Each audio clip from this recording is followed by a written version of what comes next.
You kidding? হ্যাঁ, ভুল বোঝাবুঝি হয়েছে, ভুল বোঝাবুঝি হয়ে আমার ছেলেটা জেলে চলে গেল, আর ভুল বোঝাবুঝি জেনেও তোমরা চুপ করে বসে আছো। আরে সোহিনী, এসব কথা পরেও জানা যাবে। ঘটনাটা কি করে ঘটলো, কেন ঘটলো সেটা পরেও জানতে পারবে। আগে আমাদের অনেকে এই ক্রাইসিস থেকে বার করে আনতে হবে। মিষ্টি, মিষ্টি শোনো, আমি আমার বন্ধু অ্যাডভোকেট গোস্বামীকে ফোন করে দিয়েছি।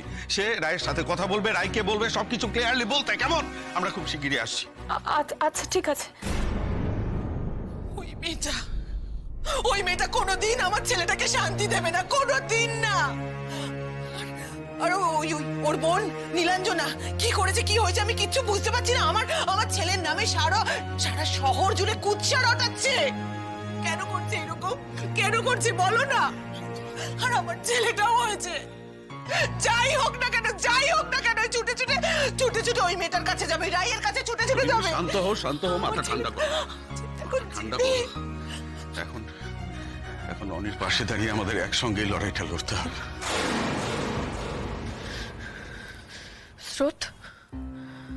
স্রোত অনির্বাণকে কোর্টে কখন তোলা হবে? 1:30টার পর। সার্থক জেনে এসেছে।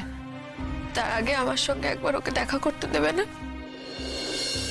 দিদি ভাই, অনির্বাণদা বলে দিয়েছে কারোর সঙ্গে দেখা করবে না অনির্বাণদা।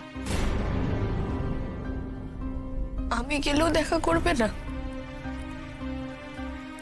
আমার মনে হচ্ছে অনির্বাণ কোনো লয়ারের সঙ্গে কথা বলবে না। আমি জানি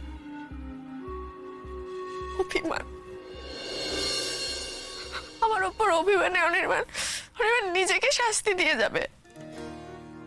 কিন্তু একবার যখন ও না বলেছে, তখন কোনোভাবেই ওকে আর মানানো সম্ভব না। প্রচন্ড জেদি একটা মানুষ অনির্বাণ। দিদি ভাই, তুই যখন এত বুঝিস, তাহলে ভুলগুলো করলি কি করে?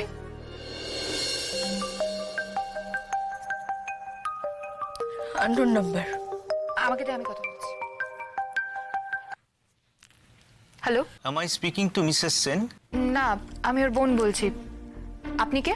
আমি এসএনএস কোম্পানি মুম্বাই অফিস থেকে মিস্টার সাক্সেনা বলছি। হ্যাঁ বলুন। একবার মিসেস সেনের সাথে কথা বলা যেতে পারে? This is something regarding last night's call. Mister Saxena, 1 minute hold করুন, 1 মিনিট।